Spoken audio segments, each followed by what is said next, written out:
Bonjour à toutes et à tous.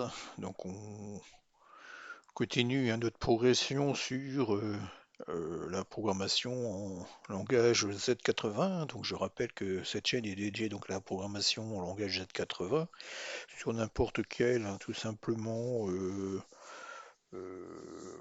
enfin, sur n'importe quelle console ou ordinateur, puisque l'Amstrad CPC était avant tout un ordinateur personnel. Donc on en était où? Donc on avait donc vu comment jongler entre la pile, euh, les échanges de registres pour essayer d'optimiser nos procédures, enfin nos procédures, notre code, de façon à essayer de réduire le plus possible, tout simplement nos octets, tout en jouant entre nombre de cycles, octets, de façon à avoir un équilibre, je dirais, entre vitesse et qu'on ne prenne pas trop de place, de façon à optimiser tout ça. D'accord, bon, la dernière vidéo a été assez longue, plus près de 2 heures. Donc du coup, j'ai pas pu tout expliquer ce que je voulais expliquer, puisque je voulais vous expliquer également toute la partie statistique, ce que j'ai mis ici en place. Donc j'ai fait quelques petites améliorations également que je vais vous expliquer. Et puis on poursuit, tout simplement notre progression, tout simplement sur le langage Z80, sa programmation et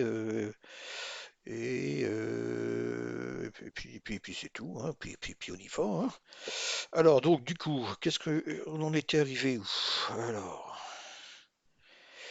on en était arrivé où? Alors je reprends un peu ici, donc là il y a Alors j'ai refait la structuration, je dirais, des dossiers, pour être plus cohérent.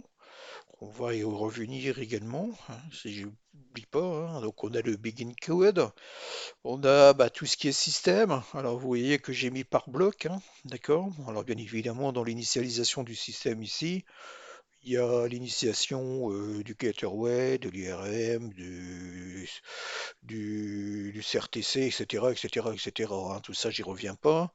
Bon, là, il y a encore le CRTC qu'on n'a pas vu. On a l'IM1 qui a encore des choses à voir. Pour l'instant, on l'a tout simplement désactivé. Tout de bon, on a fait en sorte que les cycles 300 fois par seconde se mettent en place, mais ne fait rien.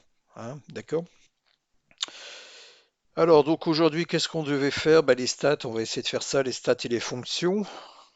Donc voir comment je fais pour afficher les statistiques, puisque si on veut pouvoir optimiser notre code, on n'a pas tellement le choix, il nous faut une visibilité statistique de ce que mange tout simplement notre programme en termes d'octets, proprement parlé.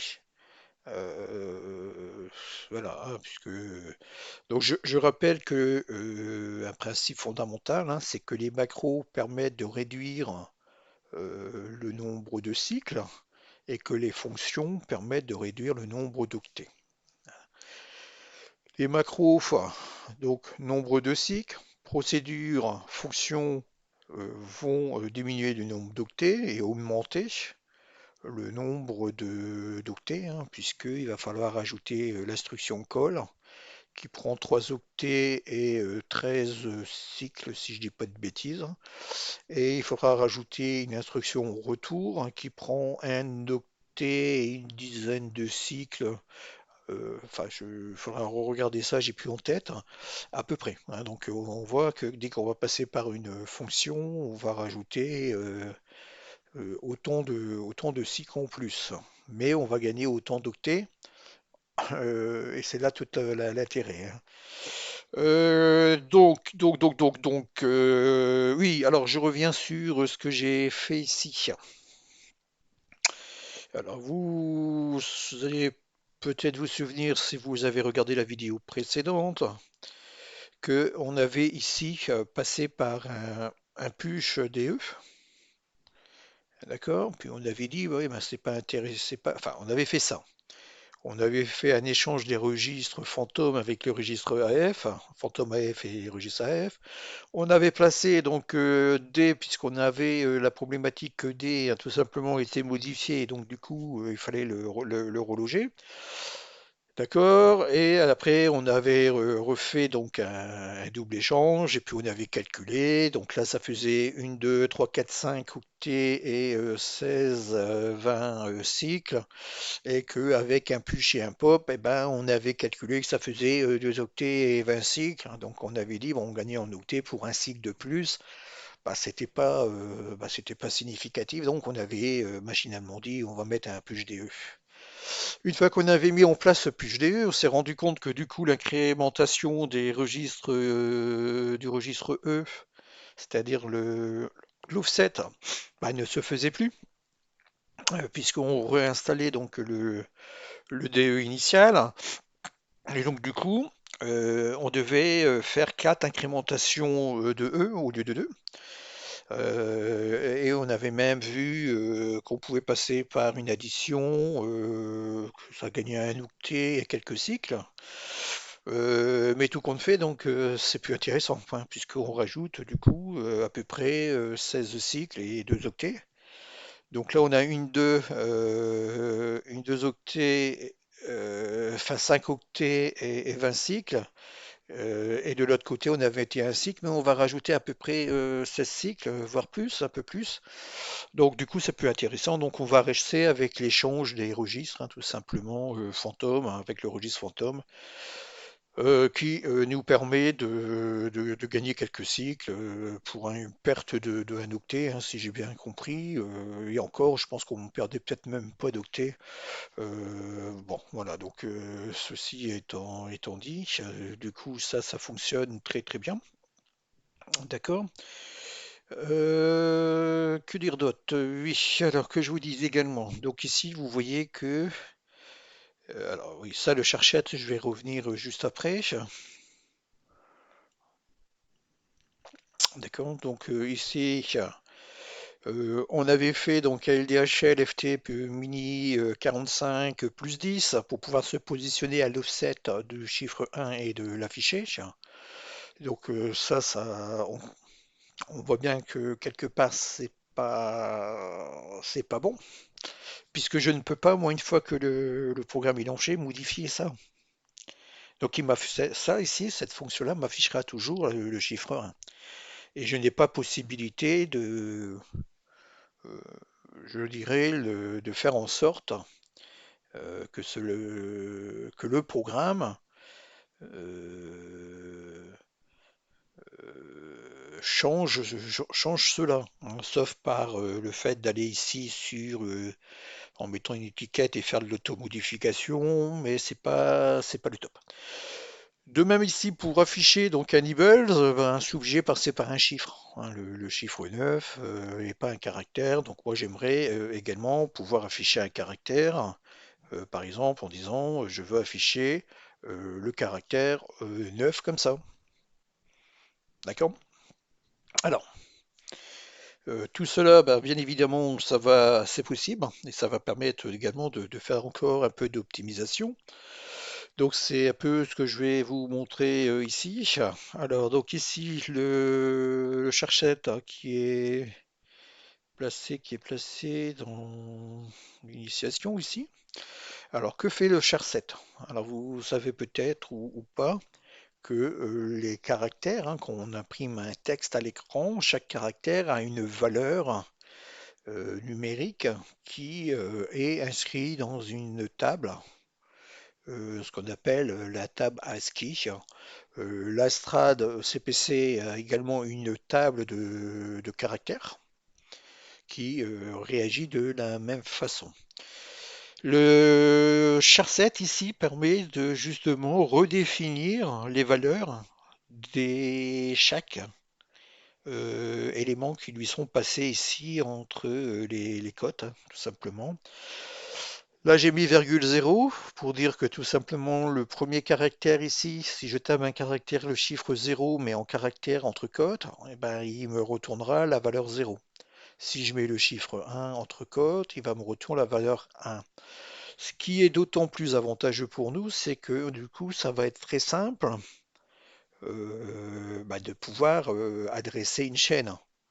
Si j'adresse la chaîne bonjour, il va pouvoir me dire, je vais prendre le premier caractère de ma chaîne, plaf, ça la lettre B, me calculer mon offset, voire ne pas du tout me calculer l'offset, et ça par passage d'une table de lutte, hein, tout simplement, donc d'une table d'adresse, c'est-à-dire que je vais dire le chiffre 1 c'est telle adresse, le chiffre 2 c'est telle adresse, et je vais pouvoir me retrouver tout simplement par ce biais.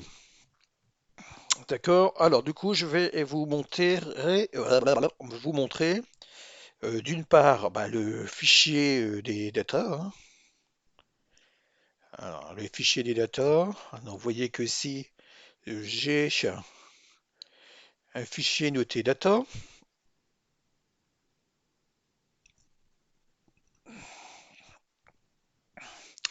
qui va venir me récupérer mes palettes, mes fontes, ma fonte IK et ma fonte Mini 45. Bon. Et il se trouve où? Dans le répertoire INC. Du coup, je vais dans le répertoire INC, d'accord, et j'ai donc ma fonte IK ou ma fonte Mini 45.inc. Alors je rappelle, un 4,7, c'est 4 de largeur en pixels et 7 de hauteur, hein. En pixels également, 4,5, c'est 4 de largeur et 5 de pixels. Donc sur Amstrad mode 0, 4, donc c'est 2 octets sur 5 lignes, hein. D'accord? Alors comment j'ai fait pour afficher les stats? Alors déjà je vais vous ouvrir le fichier. Alors ça je vais l'ouvrir, on aurait besoin pour vous montrer. Ouvrir avec Sublime Text. Alors, je vais refermer ça. Je n'en aurai pas besoin pour l'instant. S'il faut rouvrir, je rouvrai. Voilà, donc ça, la fonte et mes statistiques qui se trouvent dans les sources ici. Stat.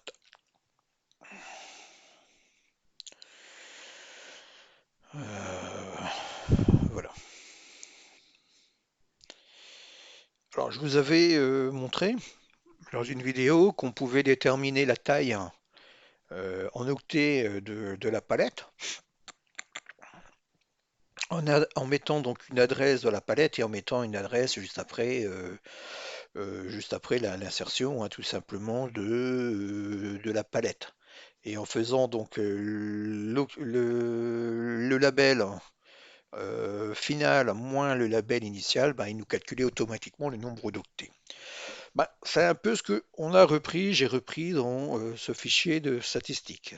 Donc si je reprends ici le fichier fonte, donc là le fichier fonte est je dirais un bel exemple puisque en effet il va regrouper pas mal de choses, hein. Donc vous voyez, je passe par des variables, ce que j'appelle moi des variables. Donc j'ai mis une variable IK, OIK, total de bytes, hein, pour avoir le total de bytes qui va faire tout simplement l'ensemble de cette procédure, hein, d'accord?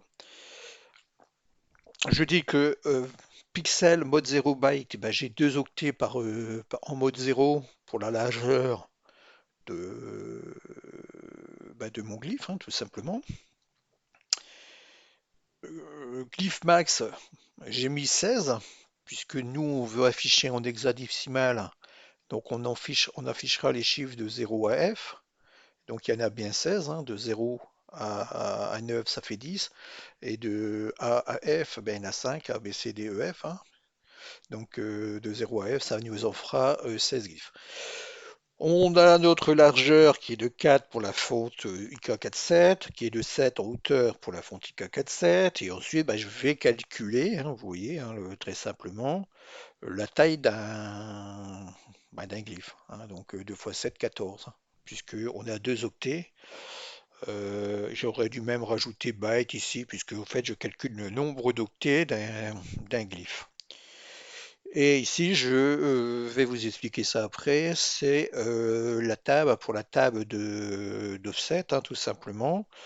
Je vais mettre des données qui s'appellent des data words, c'est-à-dire des adresses pour lister chacun de mes glyphes pour pouvoir aller les chercher directement. Et ça, je vais vous l'expliquer. Donc ici, j'aligne sur 256 la fonte. Ça, je vous avais expliqué pourquoi, hein. C'est pour éviter de devoir faire des calculs sur un registre 16 bits. Donc là, il n'y a que le registre bas, hein, de l'emplacement de la fonte, en l'occurrence le L, le registre L, qui va servir d'offset pour pouvoir aller chercher les valeurs. Hein, d'accord? Alors, je vais utiliser donc des directives RAS, comme le repeat, hein. Je vais lui dire, bah, tu vas me répéter la taille de mon glyphe, c'est-à-dire 16, virgule pose, virgule 0, c'est-à-dire que là, ici, la variable pose va aller de 0 à 15, puisque j'ai dit que j'avais 16 glyphes qui va de 0 à 15. D'accord? J'utilise ma variable totalByte ici, OIK underscore totalByte, pour calculer le nombre de bytes qu'il y aura donc à chaque bloc. D'accord? Je commence ici par mettre donc du coup un label à chaque boucle. Donc le premier, ça sera ft underscore ik 47 underscore 0, underscore 2, underscore 3, underscore 4, underscore 5, underscore 6, etc. jusqu'au 15. Et je vais donc utiliser la directive inclus bin pour inclure mon fichier binaire avec une particularité, c'est que je vais le découper. C'est-à-dire que je vais prendre à la position multipliée par 16, 16 octets. Donc depuis le début de mon fichier. Hein, comme chaque glyphe, non, non, c'est pas 16, c'est 14, excusez-moi ici. Bah oui, puisque 2 fois 7, 14, hein. Là, ici, le glyph size, 2 fois 7, ça va faire 14, hein. D'accord? Donc, position multipliée par glyph size, donc 0 fois 14, 0, je récupère 14 octets, que je vais donc mettre juste en dessous de FTIK 47 underscore 0. Je vais ensuite tester si je suis toujours aligné, puisque en effet, si je veux un alignement sur 256, mais si ça tombe à la fin de l'opération, hein, il y aura peut-être un débordement, parce que là, je vais insérer par paquet de 14 octets. Je vais faire de lignes de 14 octets. Donc, c'est peut-être qu'arriver à, je sais pas moi, au 26, enfin là c'est pas le cas, hein.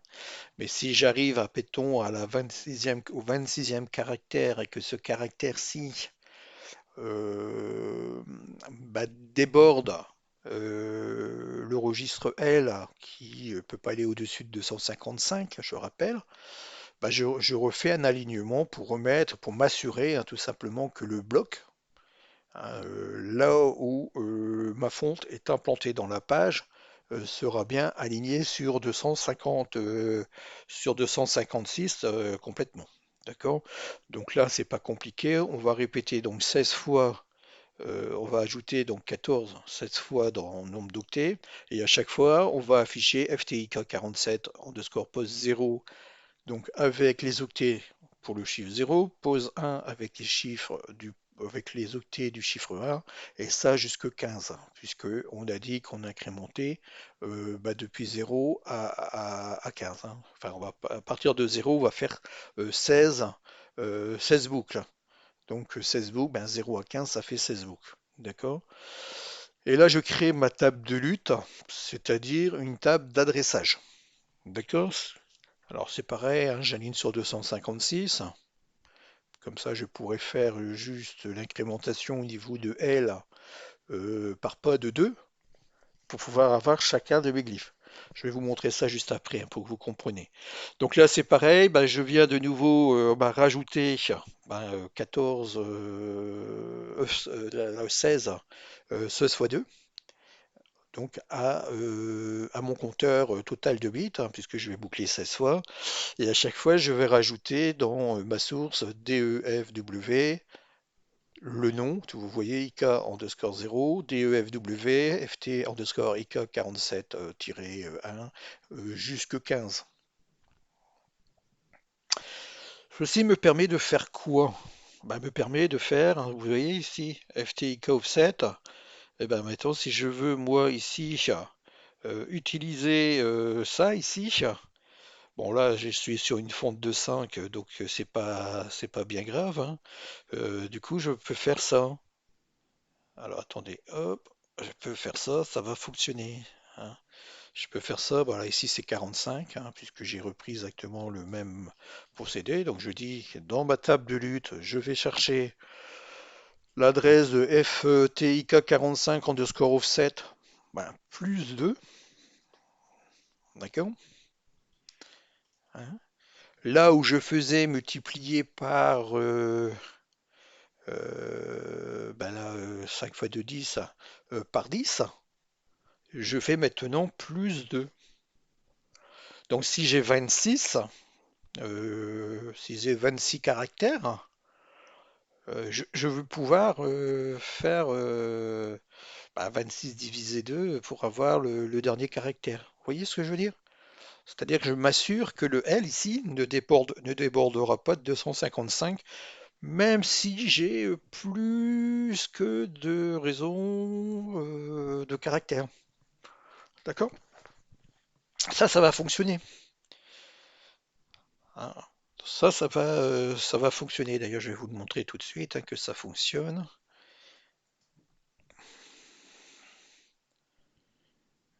Alors, on retourne ici.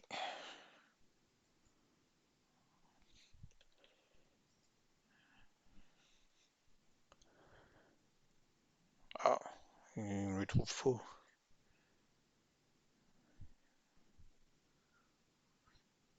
Ah, il dit qu'il le trouve pas. Alors, attendez, hop. C'est pas comme ça que je l'ai mis. Alors, attendez. Alors, on va aller dans source, ça doit aller dans ça. On va FTIK 45 mini. Ah ouais, c'est font mini. Alors, j'ai mis quoi moi? Font IK 45. Ah bah oui, c'est normal. C'est font mini. J'ai même mis font mi, je crois, pour simplifier. Alors, je vais vérifier. Open en Sublime Text FT Mini 45. Et là, FT Mini 45, F7. Vous voyez, même chose, hein, pour le compteur, hein, tout simplement du nombre d'octets que fait la fonte. Alors, ce que je fais ici, hein, aussi, hein, quelque chose qui est important, quand je fais ça, c'est-à-dire que je ne prends pas mon fichier binaire complet, hein. C'est-à-dire que je vais prendre ben, les 16 premiers glyphes de mon fichier 1. Je rappelle que nous, le fichier fonte que nous avons créé, que ce soit pour la mini-fonte ou que ce soit pour IK-font, il fait donc de 0 à 9 et de A à Z. Là, comme je veux afficher que des nombres hexadécimales, j'ai besoin que de 0 à F. Donc je récupère que 0 à F. D'accord? Donc là, c'est mini fonte 45. Hop, 45. Hop. Voilà. Je rajoute le mini ici. Offset plus 2. Pourquoi plus 2? Parce que ma table, la table que je viens de créer ici, hein, euh, il va répéter 16 fois et ça va me faire quoi? Bah, ça va me faire. C'est comme si que j'avais mis ça, hein, moi, DEFW, F, donc là c'est FTIK, là, FTIK, donc tiré, non pas qu'à tirer, donc 47-1, d'accord? Donc si je viens rechercher lui FTIT 47.1, bah, il a créé ici, hein, puisqu'il va de, enfin, il va de 0 à 15, hein. Donc j'aurai 0, 1, 2, 3, 4, 5, 6, 7, 8, 9, 10, 11, 12, 13, 15. Donc, et ici, j'ai ça, ici, comme ça, hein. C'est comme si que j'avais créé ça aussi, hein. C'est ça qu'on appelle une table de lutte. C'est une table de référencement des adresses, hein, tout simplement. Voilà. Donc, soit je peux adresser directement, alors c'est comme si que j'avais ça, hein, si vous préférez. Je vais vous en mettre que deux, hein, mais vous avez compris, hein. C'est-à-dire que ici, ben, je vais faire point, point, point, point, hein, et je vais aller jusque 15, hein, jusque 15. Voilà. C'est comme si que j'avais créé ça. Et là, ici, c'est comme si que j'avais créé FT, chacun de ces adresses ici, là. C'est comme si que j'avais fait ça. Hein, ici, là, au-dessus, hein, de ça. C'est comme si que j'avais créé, donc pour chaque chiffre, comme ça, deux points, FT47, et comme ça. Et ensuite, puisque là on a FT underscore IT47, hein, d'accord, donc deux points.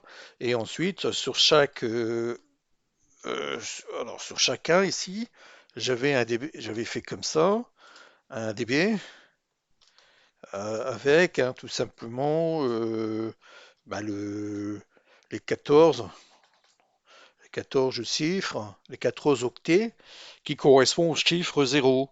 Puis ensuite, j'aurai ici, hop, copie, là, en dessous ici, le chiffre 1 avec, pareil, les 14 octets qui le constituent, hein. Donc ici, les 14 octets qui le constituent, comme ça. D'accord? Merde. Oh, copie, coller, passe. Allez, voilà. Et puis, point, point, point, hop, jusqu'à... Alors, on peut faire ça manuellement, hein, mais bon, le RAS nous permet de le faire, je dirais, d'une façon un peu plus courte. Voilà, donc voilà, c'est comme si qu'on avait créé ça. On a donc créé une étiquette et ensuite on a mis IK 47-0, le chiffre 0, le chiffre 1, etc. Et ici, donc du coup, là il va jusque 15, hein, mais si on avait mis les 26 caractères, on en irait jusque 26. D'accord? Donc nous, ce qu'on faisait, c'est qu'on calculait tout simplement depuis le début de notre fonte, IK47.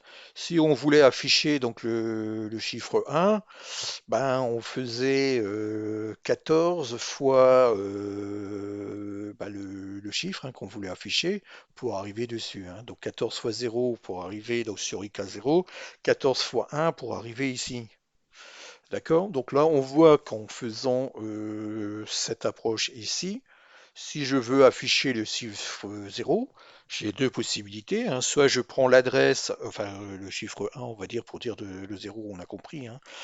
Si je veux afficher IK1, FT, IK1, 47.1, ben, il suffit de taper cette adresse ici, et puis hop, il va m'afficher ça. Si je veux également utiliser ma table d'adressage, FT IK47-1, ben, je peux utiliser cet offset plus 2, hein, puisque chaque ici,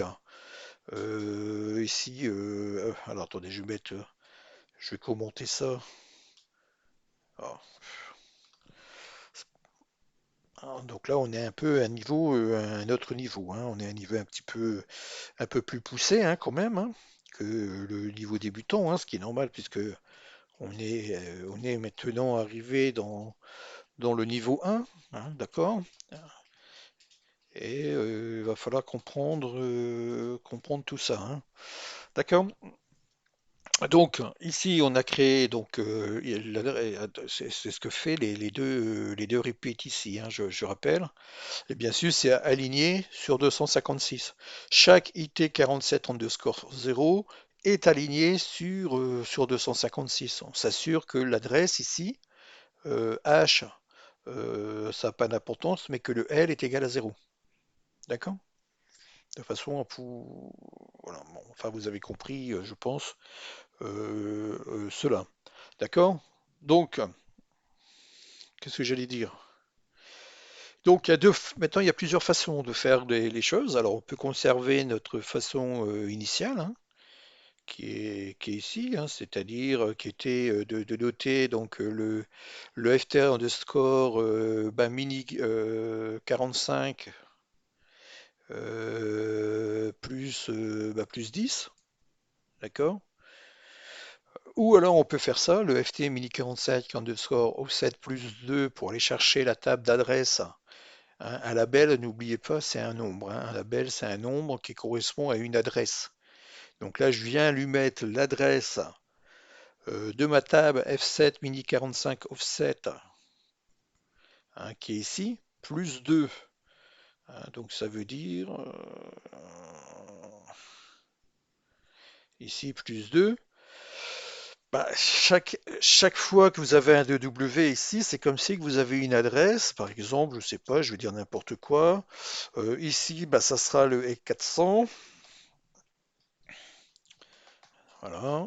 Et là, ça sera enfin 0400, l'adresse. Et là, forcément, ça sera l'adresse underscore ça. Ouais, il n'a pas pris. C'est pas ça que je voulais faire. Allez, hop.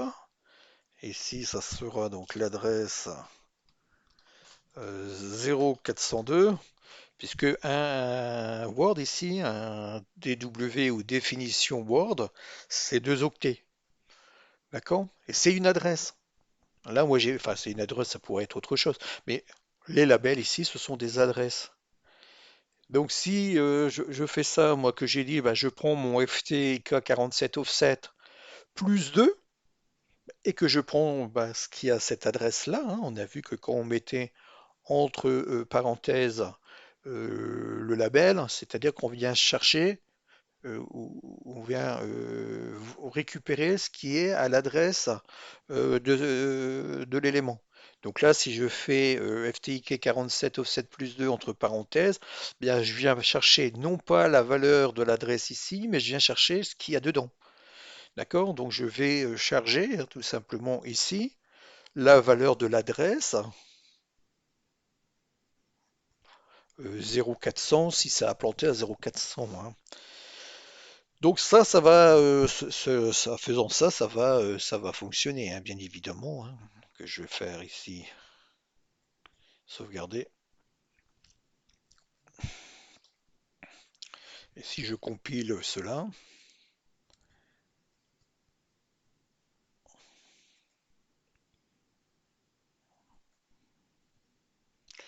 vous voyez que le compilateur ne râle pas, d'accord, et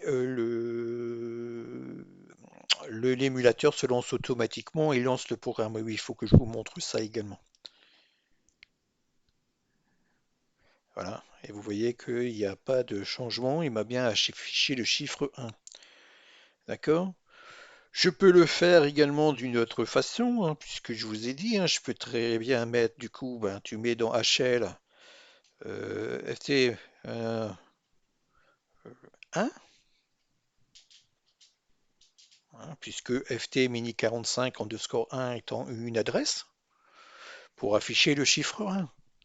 Ça fonctionnera également. Bon, là, j'ai pris l'exemple sur IFT 47. D'accord, mais j'ai bien ici des étiquettes FTIT 47.0, FTIT 47.1 jusqu'à 15. Je peux également utiliser ça, ça va également fonctionner.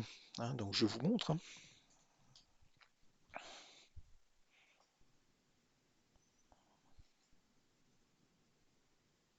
Vous voyez qu'il n'y a pas d'erreur, il n'y a pas non plus de débordement.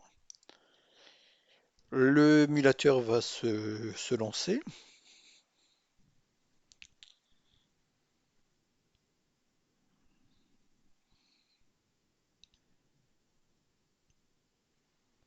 Et ça fonctionne également. Alors vous voyez que du coup, il n'y a plus de multiplication à faire.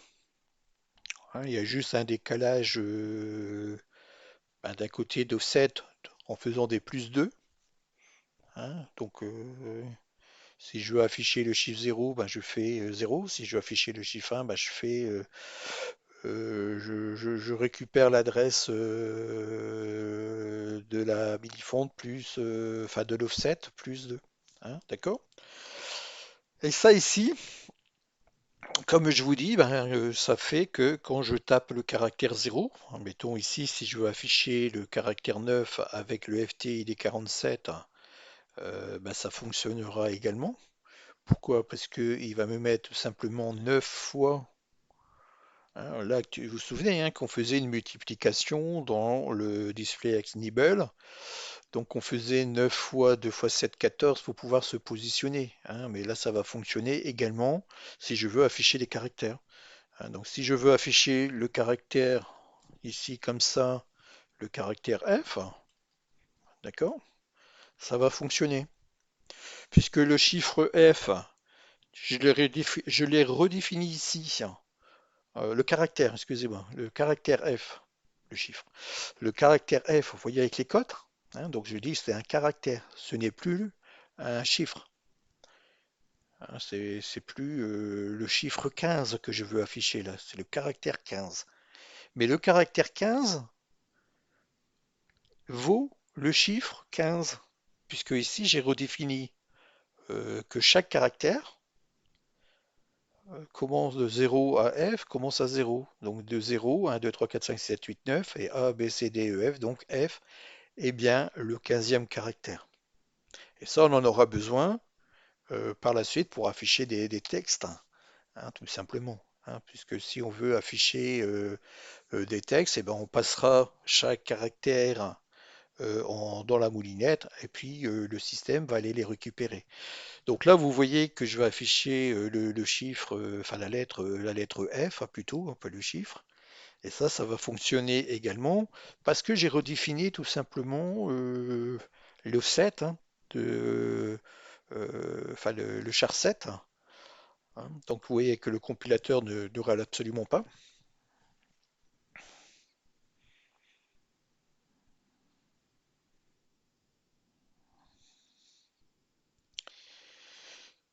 Et il va venir m'afficher la lettre F.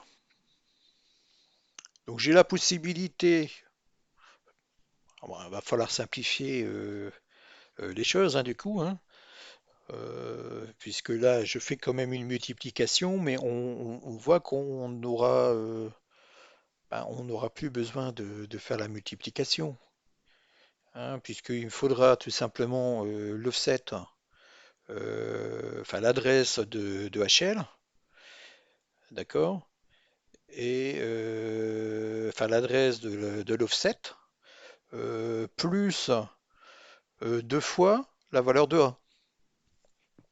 Hein, puisque là, si A est égal à 15, dans ma table d'offset qui est ici, là,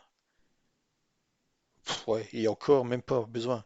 C'est-à-dire que si je veux, moi, afficher le ICOC 47, 0, c'est le chiffre 0. Donc il faudra juste que dans mon FT ICOC 47, ou dans mon offset plutôt, parce que là je suis là, mais c'est dans mon offset, ben, je lui rajoute, si je veux afficher 0, ben 0. Si je veux afficher 1, ben c'est 1 plus 1. Donc on multiplie par 2, ça fera 1. Si je veux afficher le chiffre 2, ben c'est 2 plus 2. Euh, dans le chiffre 2, ça sera plus 3. Enfin, vous voyez ce que je veux dire? Non, toujours plus 2. Hein, on a un pas de 2. Hein. Donc 0, c'est 0. 1, c'est 2. 2, c'est 4. 5, c'est 6. Donc 30, ben, 30 fois, 15 fois 2, 30. D'accord? C'est-à-dire que je dois me déplacer dans mon offset de 30 pour afficher le chiffre, enfin la lettre F. Mais on voit que c'est beaucoup plus simple parce que du coup, on n'a plus besoin de faire une multiplication par 10 ou par 14. Il suffira juste de prendre le registre A, donc la valeur qui sera dans le registre A qui ira de 0 à 15, et d'additionner, enfin de la multiplier par 2. Et comme on sait qu'une multiplication par 2, ben, quand on a une valeur dans le registre A, hein, donc si on a ça, alors, je vous montre, hein, si on a donc dans LDA virgule, admettons que je prends le LDA virgule, je vais prendre le caractère F ici, d'accord? Je connais bah, le registre H, hein, puisqu'on a fait donc un LD. Bon là on a fait HL, mais on va simplifier, on mettra le poids haut de L, d'accord? On a fait ça et on a mis ici, si j'arrive à le prendre, et on a mis ici dans HL ça, d'accord? Donc ce qu'on faisait juste avant pour afficher un nibbles, eh ben, on prenait la taille de la fonte, on multipliait la valeur de A par 14 pour pouvoir se positionner ben, la bonne position en mémoire pour avoir notre valeur de 15. Ben, mettons, on n'a plus besoin de faire ça puisque le FTIK 47 offset va pointer sur notre table de lutte avec tous nos adresses et on sait qu'il suffira de faire tout simplement un point virgule, enfin voilà, il suffira de faire un ADDA tout simplement qui prend un octet 4 cycles, je rappelle, hein, 4 cycles, d'accord? Et comme on va prendre, euh, voilà, de faire un point virgule, voilà, LD, bah, L virgule A, vous voyez ce que je sais pas si vous comprenez, hein, j'espère que je suis clair. Donc je vais multiplier ma valeur ici, donc là ici ça sera 15, multiplié par 2 ça sera 30, et je vais le mettre à l'adresse de L. Donc j'aurai HL qui sera égal, donc là ici ça sera l'adresse dièse 4030. Donc là j'ai 15. 15 plus 15 ça va faire 30. Et je viens le remettre ici dans mon registre L. Et ensuite je lance mon... Je ne sais pas si vous comprenez, hein. C'est-à-dire que là si je reprends mon fichier, si je reprends donc dans la source ici, dans mes fontes, non, c'est pas ça. Ah non, là c'est les fonctions. Donc non, c'est les fontes que je veux. Donc c'est dans un INC, ouais, c'est des macros. Donc si je reprends dans mes fontes, ici mon aim display Dibbles, je vais l'ouvrir avec Subintess. Ouais. Donc je mets A le Nibbles 00 à 15 et je fais cette opération très coûteuse qui est le M7 offset au glyphe ici. D'accord? C'est-à-dire que je viens multiplier 1 par 2 fois, bah, ici 7, hein, puisque j'ai une taille de 7 si je vais afficher la fonte IK. D'accord? Et donc du coup, ça me fait 21 octets, hein.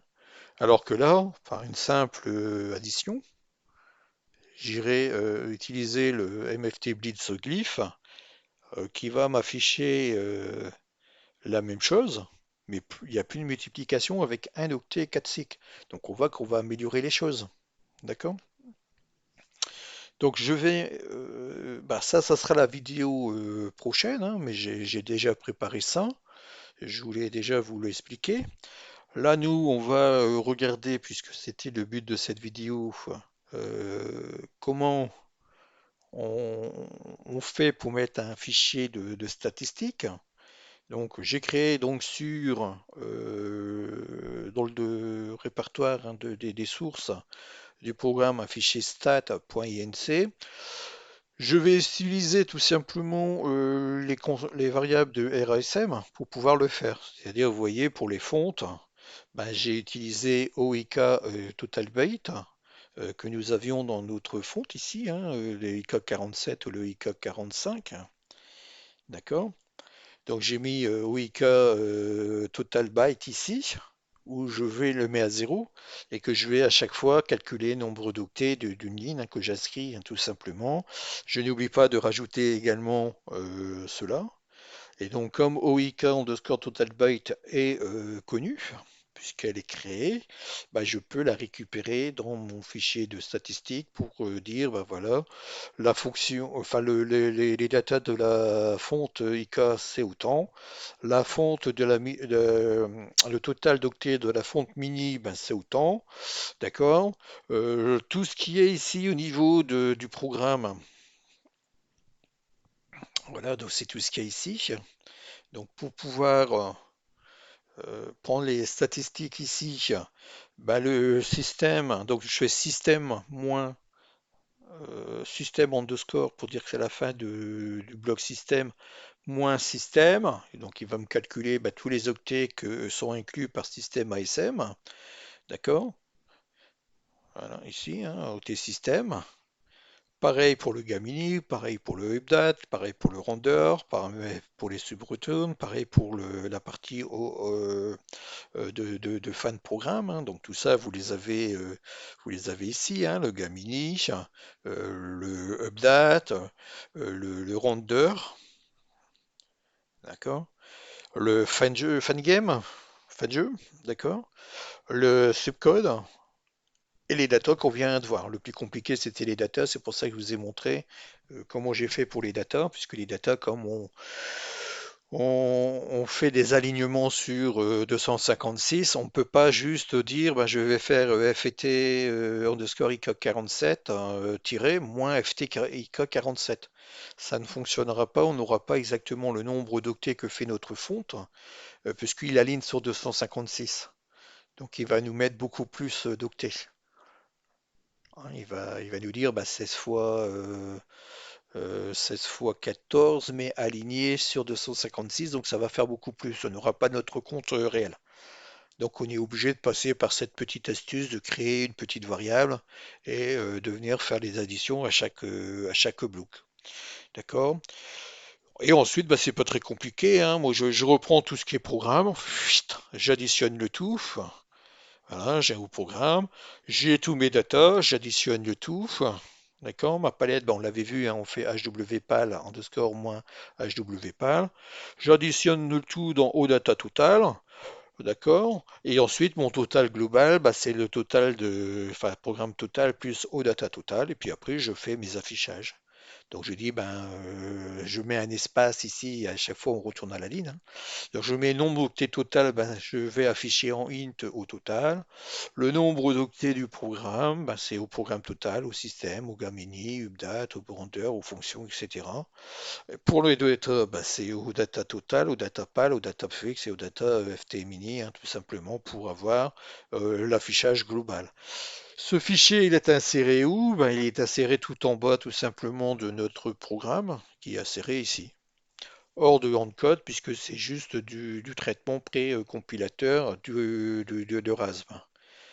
Voilà, et c'est comme ça qu'on arrive à tout simplement créer cette possibilité d'afficher bah, dans la console, hein, tout simplement, euh, les informations concernant tes statistiques, qui sont très utiles, hein, puisque le programme va vous afficher de quoi pouvoir travailler, hein, tout simplement visuellement.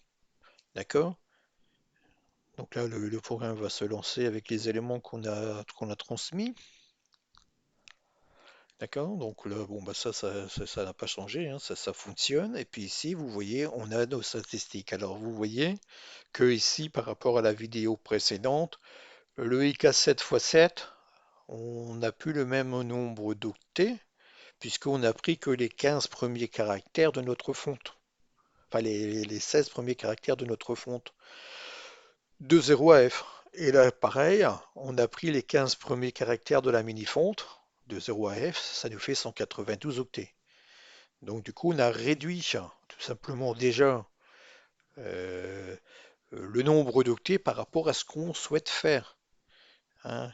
Nous, on souhaite juste afficher les chiffres de 0 à 15, hein, enfin de 0 à F, de 0 à 9 et de A à F, les 16 premiers glyphes ou caractères de notre fonte, puisqu'on veut faire l'affichage, hein, l'objectif que nous étions fixés, c'était d'afficher le registre A, la valeur du registre A en hexadécimal, et il fallait afficher donc un registre 16 bits en hexadécimal, le registre HL, hein, ce que nous avons opéré. D'accord? Voilà comment on fait un fichier de statistiques. De toute façon, on y reviendra dans les vidéos précédentes, euh, car on a besoin d'avoir hein, tout simplement la possibilité de faire un débugage. Alors plutôt d'aller dans le programme, de calculer le nombre d'octets, etc., ben, on peut le faire comme ça. Alors gardez hein, à l'esprit hein, tout le temps hein, qu'il faudra ici calculer euh, les octets que prennent votre programme hein, quand même, hein. Si je vais ici, alors c'est pas ça, c'est où? C'est ici, vous voyez, je fais quand même mon calcul, hein. Pourquoi? Ben, parce que j'ai besoin de connaître le nombre d'octets et vérifier si ça correspond aussi à ce que me sort RASM. Je ne pense pas que RASM soit buggé, mais on a vu que quand il y a des mises à jour, des fois il y a bug. D'accord? Et j'ai besoin, moi, de calculer également le nombre de cycles également pour m'assurer d'avoir quelque chose qui sera beaucoup plus pertinent et beaucoup plus rapide. Donc en faisant ce qu'on a dit là avec le fait de faire une addition de A, là, de la valeur de A, hein, du caractère A, on va déjà gagner 55 cycles et on va gagner 20 octets ici. Vous voyez, donc déjà rien, on va faire une optimisation qui sera importante. D'accord? Donc, euh, ça c'est une chose. Maintenant, on voit ici que le programme fait 580 octets. Et on a besoin aussi de créer non plus des macros, mais des fonctionnalités qui permettront hein, de réduire le nombre d'octets. Bon, là, je vois que ça fait déjà 1 heure que nous tournons, donc je pense que je vais arrêter là. On a vu hein, donc mais aujourd'hui comment créer tout simplement un fichier pour avoir des statistiques sur notre code Z80. Succinctement, hein, je vous ai expliqué. On a vu également comment redéfinir la table de caractères de l'Amstrad CPC avec l'instruction char7. Hein, donc retenez bien que là on met 0. Si vous voulez que ça commence à 20, bah, vous mettez 20, hein, c'est-à-dire que le 0 voudra donc le chiffre 20, le 1 21, le 2 22, etc. Hein. Bon, en général, bon, là on met 0 puisqu'on commence au chiffre 0, donc c'est idéal. D'accord? On a vu quoi? On a vu comment pouvoir utiliser dans les datas. Il est où mon fichier data? D'une fonte. Comment? Avec tout simplement des repeats et puis des instructions précompilateurs et des variables RASM, calculer le nombre d'octets et surtout de comment créer une table de lutte, hein, tout simplement, hein, ce qu'on appelle une table de lutte, de façon à pouvoir retrouver directement par une simple addition, je dirais, du chiffre, hein, tout simplement qu'on souhaite afficher, hein, donc du caractère qu'on souhaite afficher. À partir de cette table, alors je reprends, hein, c'est plutôt le IK47 ici, hein, qui est plus explicite. Voilà, hein, donc en faisant juste un ADD là, de la valeur hein, du caractère F, hein, qui sera 15, on fait un ADD, donc ça fera 30, et puis je viens le rajouter ici, donc HL, bah, ça sera, mettons, ouais, j'ai mis 40, c'est pas 40, hein, c'est ici 0,4, donc ça fera 0,4 pour H, et le L 30. puisque j'ai multiplié ici le A qui est 15 plus 2 fois 2. Donc j'ai bien dans HL l'adresse de, euh, comment je vais dire ça, de, de FT 47, hein. C'est-à-dire que ici après, bon, il y a d'autres instructions, hein.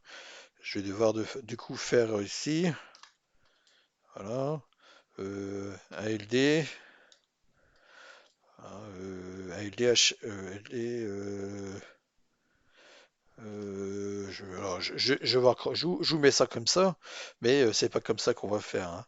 ALD, HL, virgule HL.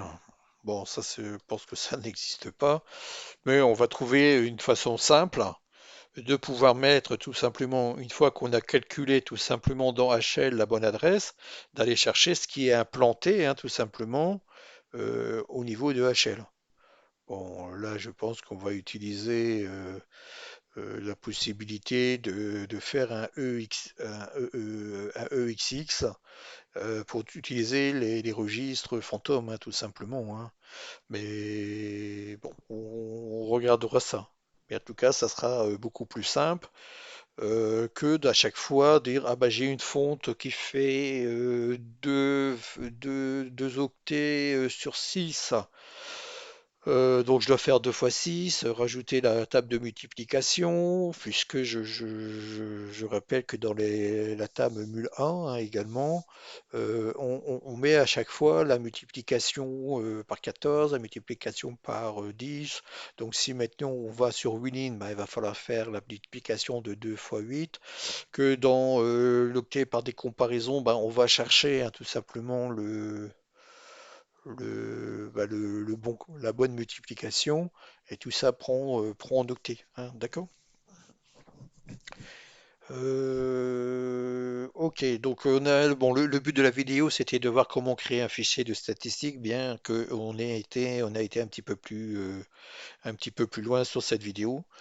J'espère que cette vidéo vous plaît, hein, vous a plu. N'hésitez pas à vous abonner, à liker, à partager cette vidéo. S'il y a des choses que vous n'avez pas compris, n'hésitez pas à revenir hein, tout simplement dans les commentaires hein, tout simplement de cette vidéo. Vous dites hein, tout simplement. D'accord? C'est pas compliqué, hein, c'est assez simple à comprendre, je pense. Enfin, c'est toujours simple, la compréhension est toujours simple quand on connaît. Quand on connaît pas, ben, c'est pas simple, hein. Mais bon. Alors là, ici, vous voyez que ici, le dollar, je rappelle, hein, le dollar représente l'adresse de là où c'est implanté, hein. Donc l'adresse de là où c'est implanté, admettons si c'est 0,400, bah, c'est 0,400 ici. Si après il fait un boucle, bah, il m'a affiché 14 octets de plus, donc ça sera 0,4, bah, 0,414, d'accord? Je fais ça. Je fais le et commercial. D'accord? Si tout est à 1, c'est que j'ai dépassé 50, je suis arrivé à mon compteur 55, donc j'ai dépassé. D'accord? Si c'est pas le cas, donc si ça c'est supérieur à 256, moins la taille du glyphe, hein, oui, moins la taille du glyphe, puisqu'en effet, il faut que, admettons, le F soit implanté au plus qui peut être implanté, c'est 255 moins sa taille, moins 14. Oui, hein, puisque en effet, si je suis à 200, je sais pas, moi je veux dire 248, je suis bien aligné, mais seulement je peux pas afficher mon glyphe, puisque pour pouvoir l'afficher, je vais devoir tourner dans mon registre L pour l'affichage de mon glyphe 7 fois, hein, et donc du coup, je vais déborder.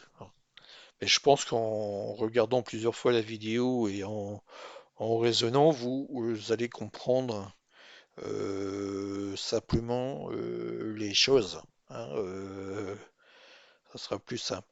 Donc, retenez la possibilité de créer une table de lutte, hein, on appelle ça une table de lutte ici.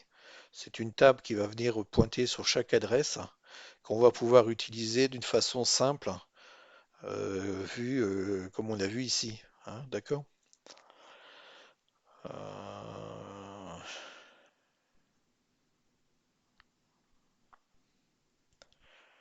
ouais, bon, on verra comment on va faire ça.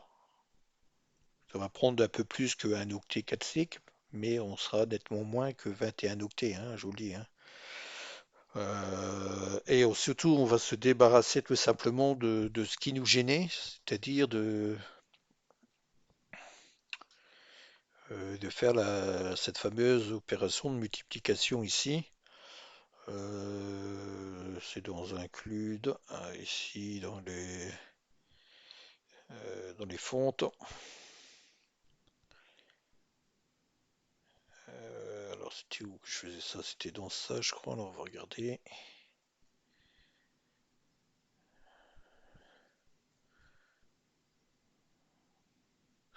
Non, c'était pas là.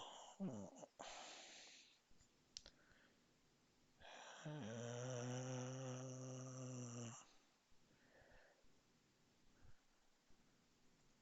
Ah, c'était lui, cet oglyphe. Alors on va se débarrasser de ça. Parce que ça, je vous ai dit, il y a la possibilité de simplifier, c'est-à-dire qu'à chaque fois, bah là, je veux afficher une fonte de 2 fois 5. Ben, je suis obligé de faire passer par un comparateur. Si c'est égal à 7, bah, je saute à 14. Il faut faire la multiplication par 14. Si c'est pas égal à 14, bah, du coup, je passe sur la multiplication par 10. Et à chaque fois, si je veux bah, changer ma fonte par une fonte qui fera bah, 2 caractères x 8, bah, il va falloir multiplier par enfin 2 octets x 8, il va falloir multiplier par 16. Donc il va falloir que je rajoute une comparaison, trop compliqué, et surtout que je vais ajouter des octets, hein, puisque ici, je viens de l'expliquer, hein, une macro, il vient insérer le code ici, ici et ici. Donc cette fonction-là, ben, vous voyez, fait 21 octets. 21 octets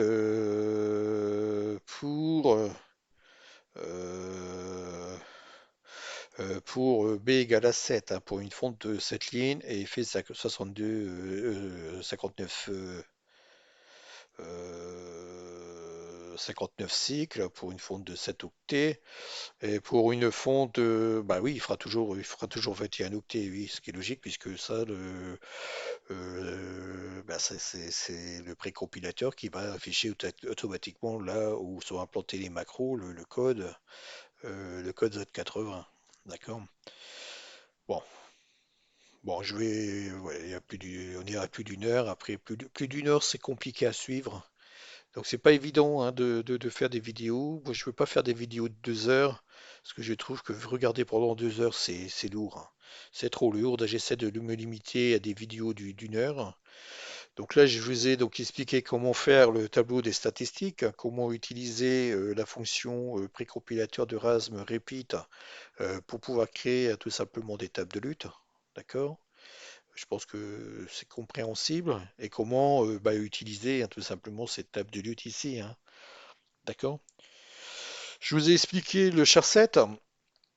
Comment maintenant utiliser donc non plus un chiffre, mais directement un caractère pour pouvoir retrouver bah, sa valeur, hein, tout simplement, et l'utiliser. Hein, ce qui nous permettra par la suite d'utiliser tout simplement une procédure ou une fonction ou des instructions pour afficher du texte. Hein. Ben voilà, je pense que j'ai tout dit. Hein, les différents blocs créés pour pouvoir faire nos statistiques, hein, tout simplement. Alors j'espère que vous avez compris ce qui a été expliqué dans cette vidéo. Si c'est pas le cas, bah, laissez-moi un commentaire pour expliquer ce que vous n'avez pas compris. Hein, d'accord? Et on va revoir ça, hein, tout simplement. Hein, d'accord? Donc, alors tout ce qui est répertoire, sous-répertoire et structure, c'est pas compliqué. Hein. RAS, ben, on inclut les directives de RAS, bon, c'est comme on l'a fait au début. Hein. MSystem, c'est les macrosystèmes. MFront, c'est les macros de nos fontes, hein, enfin de nos fontes. M mul A, bah, c'est la fameuse multiplication qu'on avait vue, hein, donc ça n'a pas changé. Là, c'est tout ce qui est système, donc le design d'interruption, changement de couleur, etc. Il y a rien de changé, hein, au niveau du programme, rien n'a changé.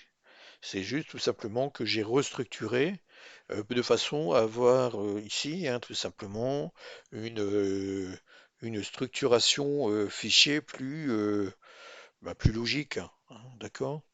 Voilà, c'est-à-dire qu'on a nos sources, on a donc l'ensemble des datas ici, l'ensemble, le fichier de statistiques, ici l'ensemble des systèmes. Bah, tout ce qui est macro, c'est dans des inclusions, d'accord? Et puis on a nos fichiers binaires, hein, tout simplement de nos fontes ici. On aura nos fonctions qui vont venir ici. Donc la vidéo prochaine, je vais essayer de parler ce coup-ci de la mise en place des fonctions. Donc on a vu, je remonte ici. Alors c'était où? Ici. Donc là on a vu comment créer un fichier de statistiques pour pouvoir faire nos améliorations. D'accord. Les variables, bah, on en a parlé.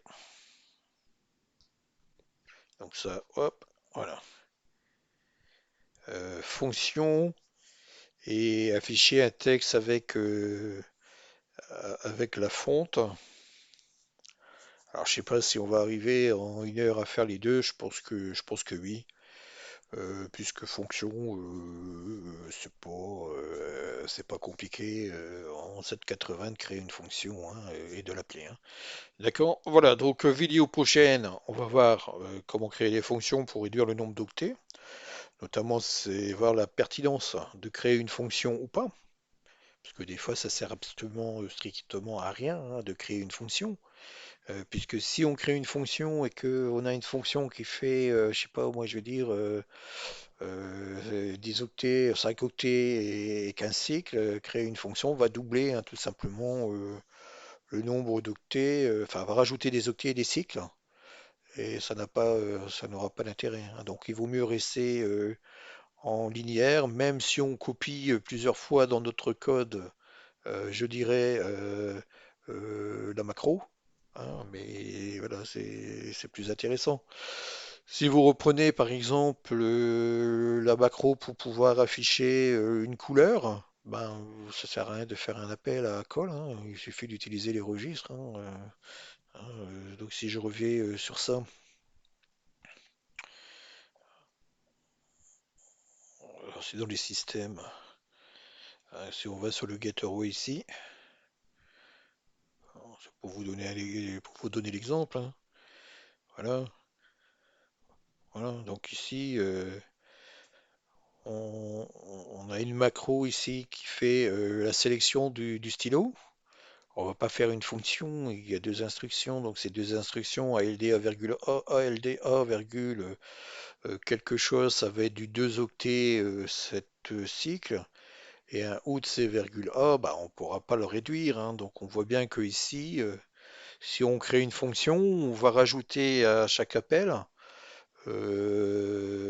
autant de cycles et d'octets en plus. Donc on va rajouter plus d'octets et plus de cycles que fait les deux instructions.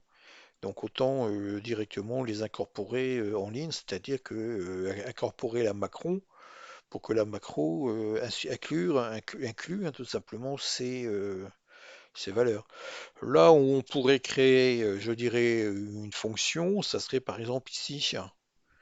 Voilà, parce que ici, on voit qu'on a 9 octets, 52 cycles, mais que souvent dans les jeux, on utilise plusieurs palettes, hein. Donc on va l'utiliser plusieurs fois. Donc on va dire, hein, qu'on va expliquer quand il est opportun de créer une fonction et quand il n'est pas opportun de créer une fonction. Voilà, ça sera le sujet de la prochaine vidéo. D'accord? Ensuite, on va ici. Alors, par la suite, hein, une fois qu'on aura déjà fait ça, on va voir comment on peut gérer euh, le temps. Voilà. Dans un jeu,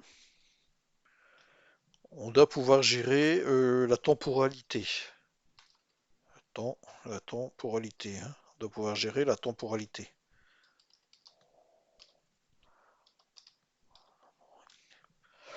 Admettons, et c'est ce que on va voir, on va créer un compteur de temps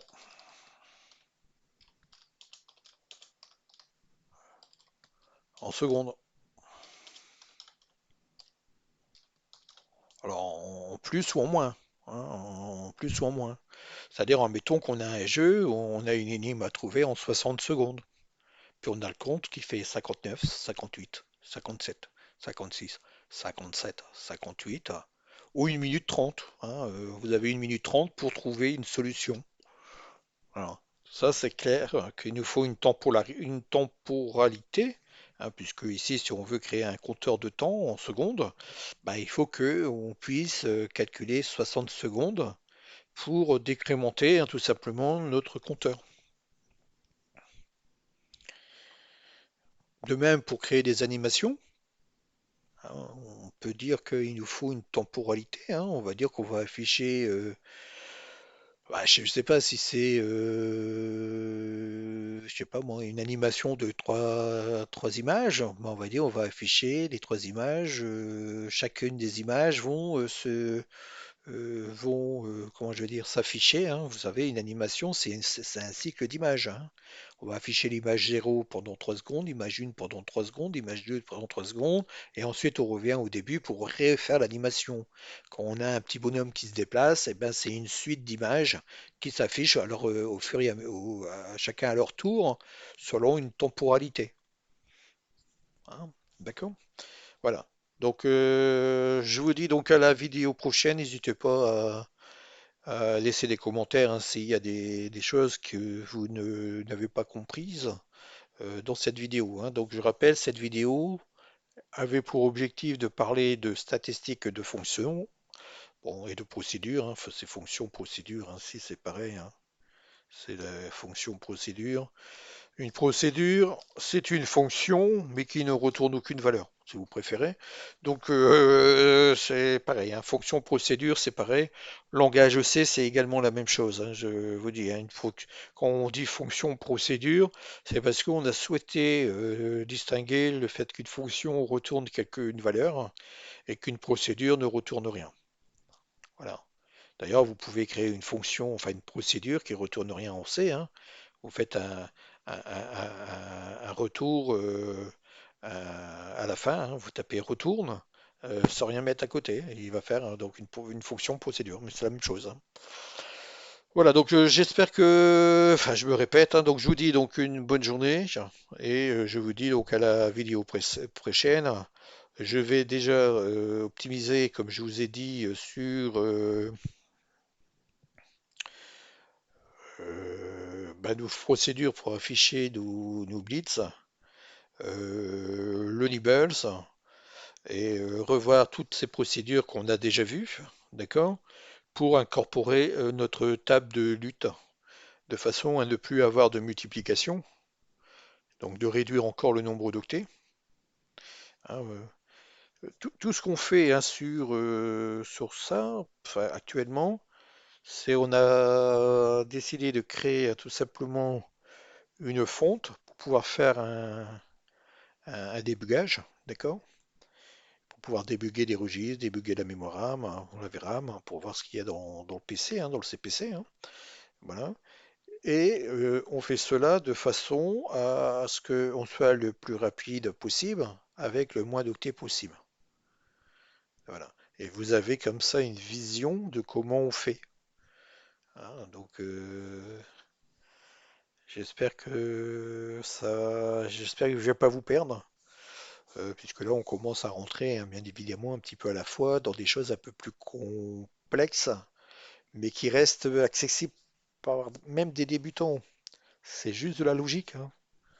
Là, ici, ça reste logique, je pense, ça, hein. On crée, hein, tout simplement.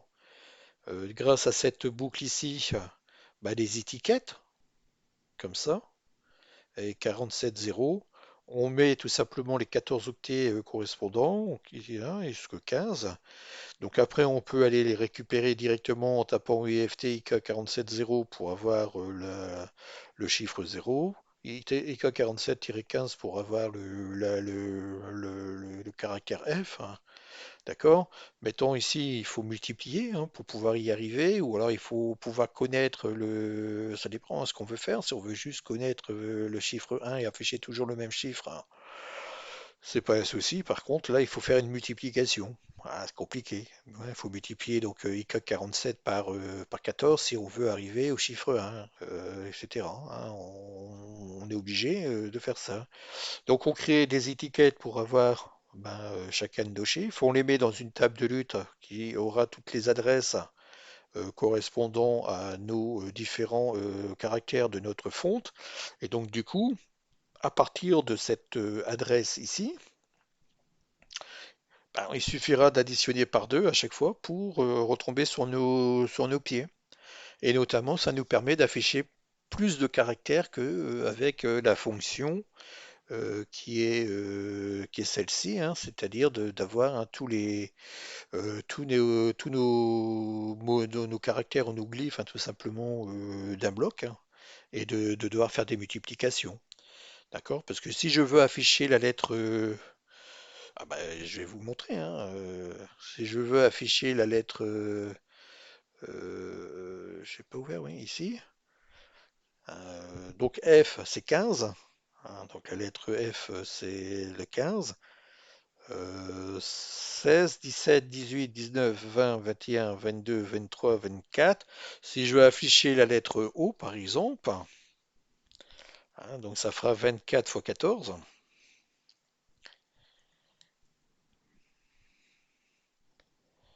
Donc 24 fois 14. On a dépassé la capacité d'un registre 8 bits. D'accord? Donc ça ne marcherait pas si on devrait être sur l'optimisation du calcul de l'offset L. On serait obligé de faire HL plus la valeur qui est. Enfin, on serait obligé de le faire par un calcul, un calcul, je dirais, du registre HL. Quand on a affiché toute la fonte, ça a fonctionné. Pourquoi? Parce que tout simplement, on rajoutait à HL à chaque fois, à chaque boucle, la taille hein, de la octet 14. On faisait HL plus 14.